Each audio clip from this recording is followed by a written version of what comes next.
Have you ever seen your culture or your identity turned into just a bunch of stereotypes? For someone who comes from both a Chinese and Arab background, it has long seemed to me that this has been happening almost all the time and everywhere. My name is Merna, and my Chinese name is Nina. I'm a TV host and reporter. I like to do in-depth interviews and documentaries, but I've always considered myself a storyteller, even before it became my profession. Early on in my life, I think during high school and even a bit before that, I always felt like it was an important part of my identity that I carried the story, almost like a double feature of two rich cultures, namely both Chinese and Arab. Because believe it or not, when I was younger in the Arab world, people usually called me the Chinese girl. And then now living in China as an adult, people call me the Arab girl. So I was like, how can I share my story as both? So I often found it very necessary to explain to my classmates and to people why and how I was different, but at the same time, perhaps not as different as I might seem. And I usually did so by telling the double story, or at least part of it, that has been the story of my life. You see, being from both cultures and living in both of these worlds, I soon learned to vary the storyline with respect to my audience. I would teach them the familiar and then slowly introduce them to the unfamiliar. So if a Chinese person asked me, "What's your story?" I would begin my story in China, telling them about my Chinese roots, and then I would slowly introduce them to the Arab heritage. And if an Arab person asked me, I would take the converse route. But you see, I was always sharing the same story. I was just telling it differently because I learned how to and why. Over the years, living in both of these worlds and sharing my story like this, I got to understand what's authentic and what's a stereotype. Because in today's world, where false stories, stereotypes, and misrepresentations can fly across the world before the truth even gets its shoes on, keeping our stories real, authentic, genuine, very, very true to ourselves is perhaps more crucial than ever. Today, thanks to social media, we live in a hyper-connected world where stories, including personal stories, small stories, everyone's stories, all kinds of stories, have potentially become more powerful than ever before.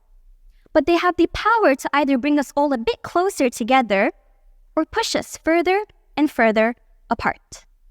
So this is what I want to talk to you about today. I want to show you how we all have the power to create the narratives of cross-cultural understanding, no matter where we come from or what we do for a living. I want to show you how we each have a decision to make almost constantly on a daily basis to either foster the stories that create unity between us or that drift us further and further apart through the everyday scrolling that we do.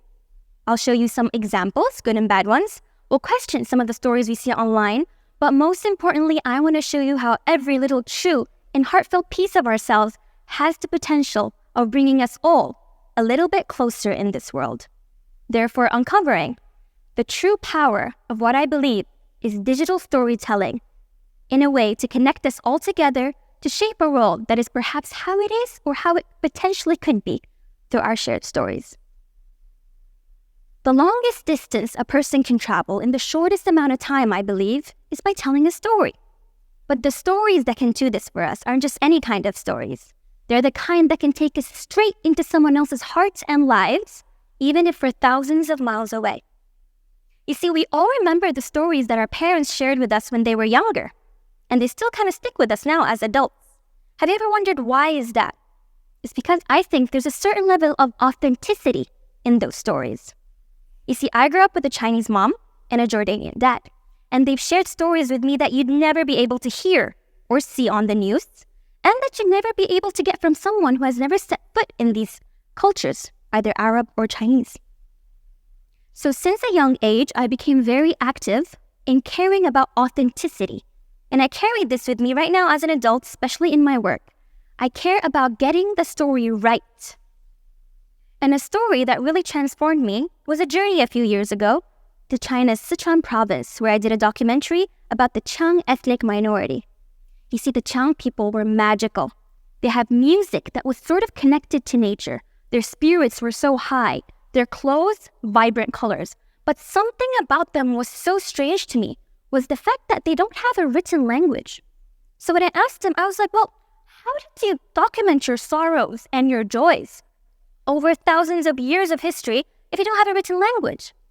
And they answered me, and they told me simply, we did so through storytelling. Of course, they said, storytelling orally our sorrows and our joys, generation after generation, telling them and retelling them, has the power to keep the culture connected and to make a stranger like me feel like I belong with them. And this is a picture of me with one of them. You see, I didn't even understand how they were before I went. But through them sharing their stories with me, I felt like even a stranger could connect through storytelling. And that's when I noticed, wow, no matter where we are or where we come from, our stories are truly connected. You see, being there with them, listening to them, embracing their stories, I felt like we kind of lost the sense of sharing our true authentic selves in this day and age. And then being with them, I was like, this is truly transformative. So after the documentary, I went home and I tried to place everything, all the stories I saw together. And that's when I fell back to the reality of the world, which is, it is very hard to keep a story true in this day and age. Because right now, with all the stories in the world, we might go like, how can I place this story when there are sensational headlines and stereotypes present? True stories like these get lost in the noise of these headlines, of what people think they know, and of these stereotypes. Now, as I'm sharing this story with you, right now in this talk, I also feel the weight of what it's like to be a storyteller. Because I believe that in a world that's filled with information but starving for the truth, stories could be more than just simply words.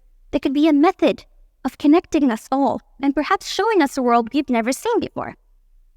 I said earlier that I think the longest distance a person can travel in the shortest amount of time is by telling a story.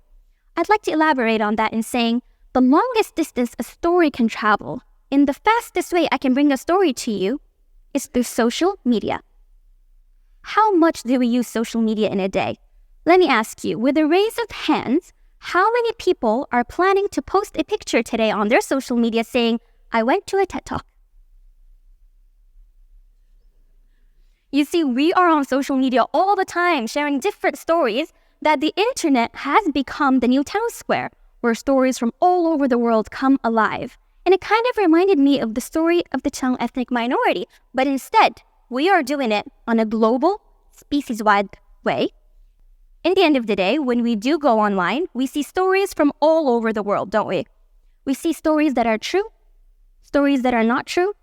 So let me ask you, have you ever seen a story online about yourself, your community, your faith, or your culture, and you said, that's not right. That's not how we are, or the truth of my community or my culture. And that feeling of being lost and voiceless, you might think, wow, I wish one day a documentary can come out.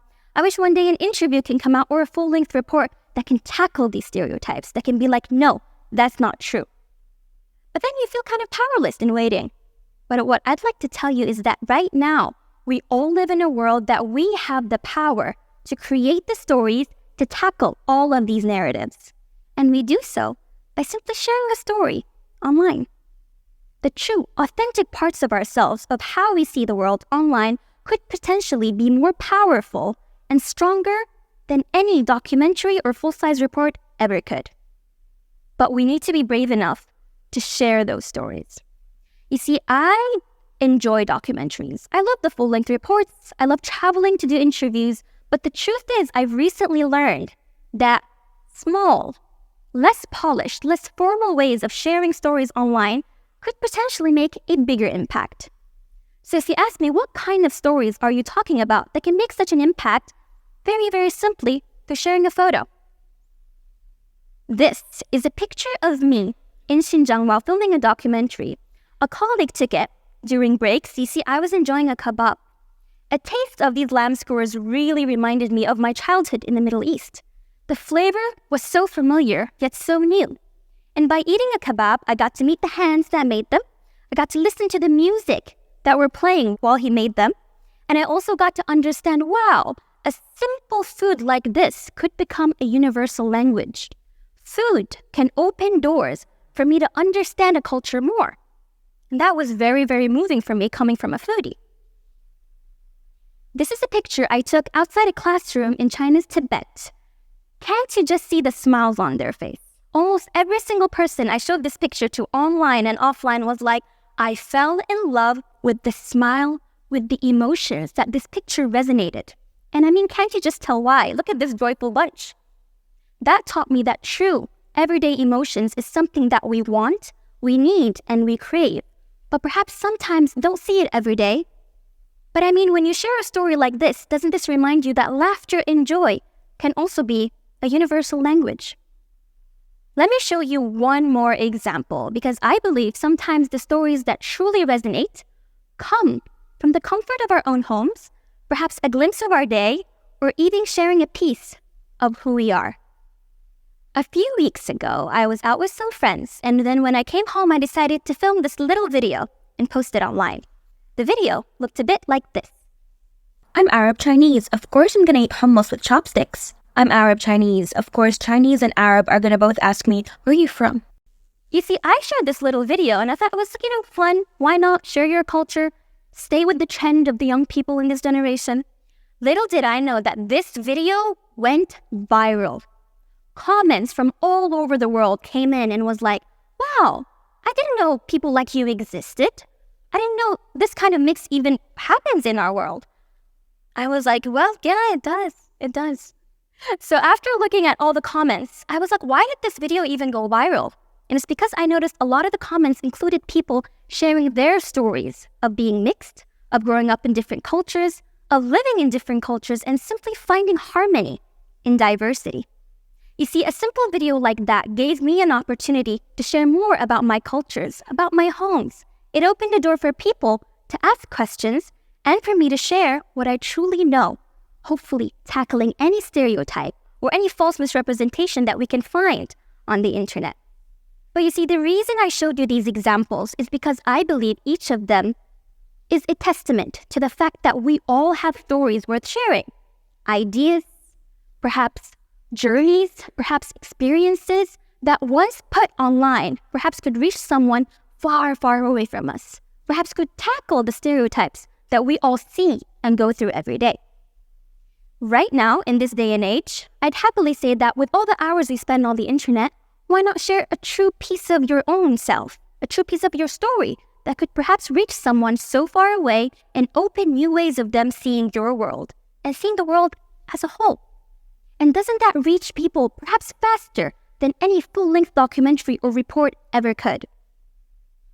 By sharing our stories, we teach others to do the same. We encourage others to do the same. And perhaps with doing so, the stories that are authentic, that are true, could push the true narratives to the forefront, tackling any stereotype or misrepresentation. So the next time you think about sharing something true about yourself, or the next time you even pay attention to someone sharing something true about themselves, we chip away at walls of misunderstanding and build bridges of empathy instead. Whether it's a hearty meal that reminds us of home, a picture of joy with friends, or even a simple piece of your identity, these stories aren't just filling our feeds. They're filling our hearts and our mind with a sense of shared humanity. So, what story will you share next?